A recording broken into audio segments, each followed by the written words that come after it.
കുഞ്ഞിൻ്റെ മലം 2-3 ദിവസമായിട്ടും പോയിട്ടില്ല, അല്ലെങ്കിൽ ഒരാഴ്ചയായിട്ടും കുഞ്ഞിൻ്റെ മലം പോയിട്ടില്ല, ഇത് പേടിക്കേണ്ടതായിട്ടുണ്ടോ, ഡോക്ടറെ കാണിക്കേണ്ടതുണ്ടോ എന്നും, കുഞ്ഞിൻ്റെ മലം പോകുന്നതിന് വേണ്ടിയിട്ട് കുഞ്ഞിന് മുന്തിരിയുടെ ജ്യൂസ് കൊടുക്കാമോ എന്നിങ്ങനെയുള്ള കാര്യങ്ങൾ പലരും കമന്റിൽ ചോദിക്കുന്ന ഒരു കാര്യമാണ്. ഇന്നത്തെ വീഡിയോയിൽ ഇതിനെക്കുറിച്ച് ഡിസ്കസ് ചെയ്യാം നമുക്ക്. ഞാൻ ഡോക്ടർ റിസ. എൻ്റെ ചാനൽ ആദ്യമായിട്ട് കാണുന്നവരാണെങ്കിൽ സബ്സ്ക്രൈബ് ചെയ്യാൻ മറക്കരുത്. അപ്പോൾ നമുക്ക് വീഡിയോയിലേക്ക് കടക്കാം. കുഞ്ഞുങ്ങളിൽ മലം എന്നും പോയിട്ടില്ല എന്നുണ്ടെങ്കിൽ അമ്മമാരിൽ ടെൻഷൻ ഉണ്ടാക്കുന്ന ഒരു കാര്യം തന്നെയാണ്. അതുപോലെ ടെൻഷൻ ഉണ്ടാക്കുന്ന മറ്റൊരു കാര്യമാണ് കുഞ്ഞുങ്ങളുടെ മലം ദിവസത്തിൽ 5-6 തവണ പോകുന്നുണ്ട്. ഇത് നോർമൽ ആയിട്ടുള്ളൊരു കാര്യമാണോ എന്നുള്ളത്. കുഞ്ഞുങ്ങളുടെ മലം പോവാതിരിക്കുന്നതും ദിവസത്തിൽ ഒരുപാട് തവണ പോകുന്നതും അമ്മമാരിൽ ഒരുപോലെ ടെൻഷൻ ഉണ്ടാക്കുന്ന ഒരു കാര്യം തന്നെയാണ്. ആദ്യം തന്നെ നമ്മൾ മനസ്സിലാക്കേണ്ടത്, കുഞ്ഞുങ്ങൾ ജനിച്ചു കഴിഞ്ഞ സമയത്ത് ഒരു പ്രാവശ്യം ഫീഡ് ചെയ്തതിന് ശേഷം ഓരോ പ്രാവശ്യം ഫീഡ് ചെയ്യുന്നതിനനുസരിച്ചിട്ട് കുഞ്ഞുങ്ങൾ മോശം പാസ് ചെയ്യുന്നത് പലരും ശ്രദ്ധയിൽപ്പെട്ടിട്ടുള്ള ഒരു കാര്യമായിരിക്കും. ഇത് നോർമൽ ആയിട്ടുള്ള ഒരു കാര്യമാണ്. ഇതിൽ നിങ്ങൾ ടെൻഷൻ ആവേണ്ട കാര്യമില്ല. ഇതിന് ഗ്യാസ്ട്രോകോളിക് റിഫ്ലക്സ് എന്നാണ് പറയുന്നത്. എന്നാൽ ഒരു മാസമൊക്കെ കഴിഞ്ഞാൽ കുഞ്ഞുങ്ങളുടെ ഈ ഒരു പാറ്റേണിൽ പെട്ടെന്ന് ചേഞ്ചസ് ഉണ്ടാവുന്നതായിട്ടും നിങ്ങളുടെ ശ്രദ്ധയിൽപ്പെട്ടേക്കാം.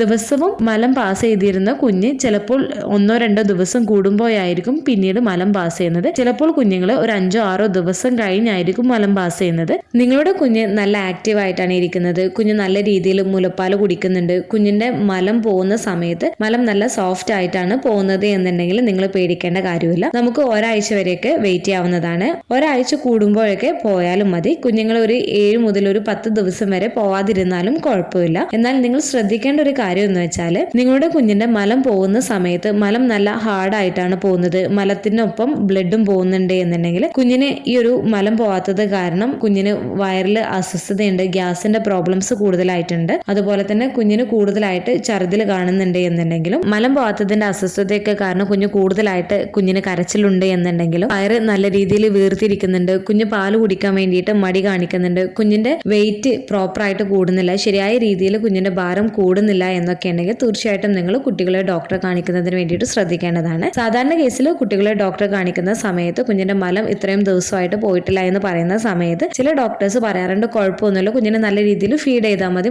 മലം പൊക്കോളും എന്നാണ് പറയാറുള്ളത്. എന്നാൽ ചില ഡോക്ടേഴ്സ് കുഞ്ഞിന് മലം പോകുന്നതിന് വേണ്ടിയിട്ടുള്ള മരുന്ന് മലദ്വാരത്തിൽ വെക്കുന്നതിന് വേണ്ടിയിട്ട് നൽകാറുണ്ട്. ഇങ്ങനെ വെക്കുന്നത് കുഞ്ഞിന്റെ മലം പോകുന്നതിന് സഹായിക്കുന്നതാണ്. എന്നാൽ സ്ഥിരമായിട്ട് ഇങ്ങനെ ശീലമാക്കാതിരിക്കുന്നതിന് വേണ്ടിയിട്ട് നിങ്ങൾ ശ്രദ്ധിക്കേണ്ടതാണ്. കുഞ്ഞുങ്ങൾക്ക് ഭക്ഷണമൊക്കെ കൊടുത്തു തുടങ്ങുന്ന സമയത്ത് കുഞ്ഞിന്റെ മലമൊക്കെ കറക്റ്റ് ആയിട്ടുള്ള രീതിയിൽ പോകുന്നതാണ്, അത് പതിയെ ശരിയാവുന്നതാണ്. അപ്പോൾ അമ്മമാർ കുഞ്ഞിന്റെ മലം ദിവസവും പോയിട്ടില്ല എന്ന് വിചാരിച്ചിട്ട് ടെൻഷൻ ആവേണ്ട കാര്യമില്ല. മുല കുടിക്കുന്ന കുഞ്ഞുങ്ങളുടെ മലം ദിവസവും പോകണം എന്നുള്ളത് നിർബന്ധമായിട്ടുള്ള ഒരു കാര്യമല്ല. നിങ്ങളുടെ കുഞ്ഞിന് ഇങ്ങനെ മലം പോവാത്തത് കൊണ്ടുള്ള ബുദ്ധിമുട്ടും കാര്യങ്ങളും കൂടുതലായിട്ടൊക്കെ കാണുന്നുണ്ട് എന്നുണ്ടെങ്കിൽ ഡോക്ടേഴ്സ് തൈറോയിഡ് സ്ക്രീനിങ് ടെസ്റ്റും അതുപോലെ തന്നെ മലദ്വാര സംബന്ധമായിട്ടുള്ള പ്രശ്നങ്ങൾ എന്തെങ്കിലും ഉണ്ടോ എന്നുള്ളത് ഇവാലുവേറ്റ് ചെയ്യുകയും ചെയ്യുന്നതാണ്. അതുപോലെ തന്നെ പലരും ചോദിക്കുന്ന ഒരു കാര്യമാണ്, കുഞ്ഞിന്റെ മലം പോയിട്ടില്ല എന്നുണ്ടെങ്കിൽ കുഞ്ഞിന് ഉണക്ക മുന്തിരി വെള്ളത്തിൽ കുതിർത്തിട്ട് ആ വെള്ളം കൊടുക്കാമോ, അല്ലെങ്കിൽ മുന്തിരി ജ്യൂസൊക്കെ കൊടുക്കാമോ എന്നൊക്കെ ഉള്ളത് പലരും ചോദിക്കുന്ന ഒരു കാര്യമാണ്. 6 മാസം വരെയുള്ള കുഞ്ഞുങ്ങൾക്ക് മുലപ്പാൽ അല്ലെങ്കിൽ ഫോർമുല മിൽക്ക് അല്ലാണ്ട് മറ്റൊന്നും തന്നെ നമ്മൾ കൊടുക്കാൻ പാടില്ല, ഡോക്ടേഴ്സിന്റെ നിർദ്ദേശപ്രകാരം അല്ലാണ്ട്.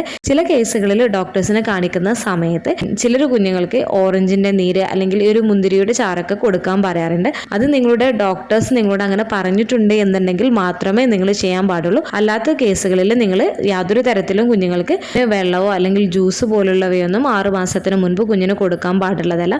നിങ്ങൾ ശ്രദ്ധിക്കേണ്ടത് കുഞ്ഞിനെ നല്ല പോലെ തന്നെ ഫീഡ് ചെയ്യുന്നതിന് വേണ്ടിയിട്ട് ശ്രദ്ധിക്കേണ്ടതാണ്. കുഞ്ഞിന്റെ ഡിമാൻഡ് അനുസരിച്ചിട്ട് ഫീഡ് ചെയ്യാൻ വേണ്ടിയിട്ട് ശ്രദ്ധിക്കുക. ടമ്മി ടൈം കൊടുക്കുന്നതിനും ടമ്മി മസാജ് ചെയ്യുന്നതിനും ബൈസൈക്കിൾ ലെഗ് മൂവ്മെന്റ്സ് അതുപോലെ തന്നെ ഇളം ചൂടുവെള്ളത്തിലൊക്കെ കുഞ്ഞിനെ കുളിപ്പിക്കുന്നതൊക്കെ നല്ലതായിരിക്കും. ഒന്നുകൂടെ പറയാം, നിങ്ങളുടെ കുഞ്ഞിന്റെ മലം ആഴ്ചയിൽ ഒരു ദിവസം പോകുന്നതും അല്ലെങ്കിൽ ഒന്നിടവിട്ട ദിവസങ്ങളിലൊക്കെ പോകുന്നതും നോർമൽ ആയിട്ടുള്ള ഒരു കാര്യമാണ്. കുഞ്ഞിന്റെ മലം പോവാത്തത് കാരണം കുഞ്ഞിന് യാതൊരു തരത്തിലുള്ള അസ്വസ്ഥതയും ഇല്ല എന്നുണ്ടെങ്കിൽ നിങ്ങൾ പേടിക്കേണ്ടതില്ല. ഒരാഴ്ച കഴിഞ്ഞിട്ടും കുഞ്ഞിന്റെ മലം പോയിട്ടില്ല എന്നുണ്ടെങ്കിൽ നിങ്ങൾക്ക് ഡോക്ടറെ കാണിക്കാവുന്നതാണ്. അതോടൊപ്പം തന്നെ കുഞ്ഞിന് മലം പോവാത്തത് കൊണ്ടുള്ള അസ്വസ്ഥതയും ബുദ്ധിമുട്ടും കാണിക്കുന്നുണ്ട് എന്നുണ്ടെങ്കിലും നിങ്ങൾ ഡോക്ടറെ കാണിക്കാൻ വേണ്ടിയിട്ട് ശ്രദ്ധിക്കേണ്ടതാണ്. ഈ ഒരു വീഡിയോ നിങ്ങൾക്ക് യൂസ്ഫുൾ ആയിട്ട് തോന്നിയിട്ടുണ്ടെങ്കിൽ മറ്റുള്ളവർക്കും കൂടെ ഷെയർ ചെയ്ത് കൊടുക്കുക. എന്തെങ്കിലും ഡൗട്ടുകൾ ഉണ്ടെങ്കിൽ കമന്റ് ആയിട്ട് ചോദിക്കാവുന്നതാണ്. അടുത്തൊരു വീഡിയോയിൽ കാണുന്നത് വരെ ബൈ.